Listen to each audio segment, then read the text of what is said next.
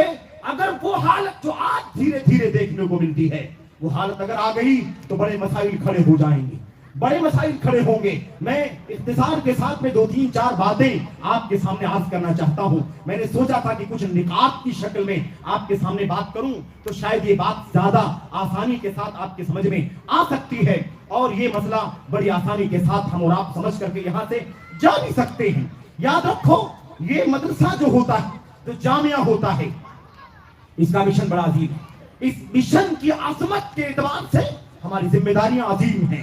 ہماری ذمہ داریاں بہت بڑی ہیں۔ اس لیے اس مشن کی عظمت کو کبھی بھی نظر انداز نہ کرنا۔ مسلمانوں، میں آپ کے سامنے وہ عرض کر دینا چاہتا ہوں، بہرحال وہ بات تو لمبی ہو جائے گی، لیکن ایک سرسری طور پر ایک بات ذکر کر کے میں وہ نکات جو 2-3 باتیں ہیں میں آپ کے سامنے عرض کروں گا۔ میں عرض کر رہا ہوں کہ آج جو مدارس کے اندر وقت کی رعایت، حالات کا تقاضا، اس طرح کے جو مسائل آ رہے ہیں، اس نام پر مدارس کے اندر عصری علوم، انگریزی، جغرافی، میتھ، سائنس اور دیگر سارے عصری سبجیکٹ کو داخل کرنے کی مجبوری الگ چیز، داخل کرنے کی مجبوری الگ چیز۔ حالات بن جائے، ظروف ہو جائیں، تقاضا ہو جائے اور اضطراری صورت بن جائے تو الضرورات تقدر بقدرها، جتنی ضرورت ہو اتنا ہی بس۔ لیکن اگر ہم نے یہ فضا بنانے کی کوشش کر لی کہ بھئی مدارس کو تو دینی اور شرعی علوم کے لیے اس دور میں خاص کرنا اچھا نہیں ہے، بلکہ اس کو ایسا سلیبس بنایا جائے کہ طالب علم پڑھے، اس کے اندر مدارس شریعت اسلامیہ کے سارے علوم بھی ہوں، اس کے اندر عصری علوم کے سارے سبجیکٹ ہوں، 10 سبجیکٹ شریعت کے، 10 سبجیکٹ عصری علوم کے بھی رہیں۔ ایک طالب علم 5ویں جماعت 6ٹھی جماعت عالمیت فضیلت تک پہنچے تو اس کے بعد اسے جو ٹریک پکڑنا ہو پکڑ سکتا ہے، وہ چاہے عالم بن کر کے رہے، وہ چاہے مدرس بن کر کے رہے، چاہے وہ خطیب بن کر کے رہے، اور اس کا دل چاہے تو دنیا کی ڈگریاں لے، وہ گریجویشن کرے، ایم اے کرے، دنیا کی اعلیٰ تعلیم حاصل کر کے دنیا میں ترقی کرے۔ یاد رکھو، مجبوری جہاں تک ہے وہاں تک تو ٹھیک ہے، لیکن اگر ہم نے یہ فضا بنانا شروع کر دیا کہ نہیں بھائی مدارس کو دینی تعلیم کی حد تک خاص رکھنا اچھا نہیں ہے، بلکہ اس کو کسی بھی طرح سے ایکول کرنے کی کوشش کرو، برابر کرنے کی کوشش کرو، تاکہ دنیا میں بھی بچہ ترقی کرے، آخرت میں بھی ترقی کرے۔ میں آپ کو زیادہ بات نہیں کرنا چاہتا، قرآن کریم کی آیتیں، اللہ کے نبی کی حدیثیں ایک نہیں دسیوں کی تعداد میں ہیں۔ جہاں دین اور دنیا آپ کے سامنے آ جائیں گے وہاں دین کو نہیں دنیا کو ترجیح انسان دینے کے لیے تیار ہو جاتا ہے۔ جہاں آپ کے سامنے دین کا بھی راستہ، دنیا کے بھی راستہ ہے، انسان دین کو چھوڑ کر کے دنیا کی طرف مائل ہوتا ہے۔ اسی لیے بڑی تعداد میں یہ تو دیکھنے کو مل رہا ہے کہ وہ علماء، وہ طلبہ، وہ مدارس کے خریجین اور فارغین جنہوں نے مدارس سے علم حاصل کیا ہے، لیکن ان کے پاس دنیا کی طرف بھی ڈگریاں حاصل کرنے کے راستے کھلے ہوئے تھے، ہر طرح سے راستہ کھلا ہوا تھا۔ وہ مدرسوں سے نکلے تو منبر کے نہ ہوئے، مدرسوں کے مدرس نہ بنے، وہ منبر کے خطیب نہ بنے، وہ مصنف اور باحث نہ بنے، وہ معلم نہ بنے، بلکہ وہ دنیا کی ڈگریاں لے کر کے دنیا دار ہو گئے۔ اور اتنا ہی اگر ہوتا تو بھی کوئی بات نہ تھی، معاملہ اس سے کہیں آگے چلا گیا۔ وہی لوگ مدارس کے خلاف محاذ کھڑا کرنے لگے، مدارس کی ناقدری کرنے لگے، مدارس کے خلاف محاذ اٹھایا، مدارس کے علماء کے خلاف بات کرنا شروع کر دیا، مدرسین، خطبہ، مقررین کے خلاف بات کرنا شروع کر دیا، مدارس میں کیڑے نکالنا شروع کر دیا، علماء کرام کے خلاف بات کرنا شروع کر دیا۔ یہ ایک بڑا خطرناک مسئلہ ہے۔ تو اب ضرورات تقدر بقدرها، اگر ضرورت ہے، اضطرار ہے، تو آپ اسی اعتبار سے اتنی گنجائش رکھیں، بس یہ ذہن نہ بنائیں۔ میرے بھائیو، اگر کوئی کہتا ہے اس میں کیا حرج کی بات ہے کہ اگر دین کے ساتھ دنیا ملے، میں آپ سے پوچھنا چاہتا ہوں، مدارس کی بات کرتے ہو، ملک کے اندر، اس کے شمال، جنوب، مشرق، مغرب کے اندر کالج کتنے ہیں میرے بھائیو؟ یونیورسٹیز کتنی ہیں؟ عصری علوم کے مراکز کتنے ہیں؟ کتنی بار آپ نے سوچا کہ ان کالجوں میں شریعت کے علوم بھی داخل کرنا چاہیے، ان کالج میں عقیدہ بھی پڑھایا جانا چاہیے، ان کالج میں توحید بھی پڑھائی جائے، عقیدہ تفسیر بھی پڑھائی جائے، حدیث بھی پڑھائی جائے، کچھ سیرت بھی پڑھائی جائے؟ کتنی بار آپ نے سوچا؟ ان جامعات کے اندر جہاں عصری علوم کی تعلیم ہوتی ہے،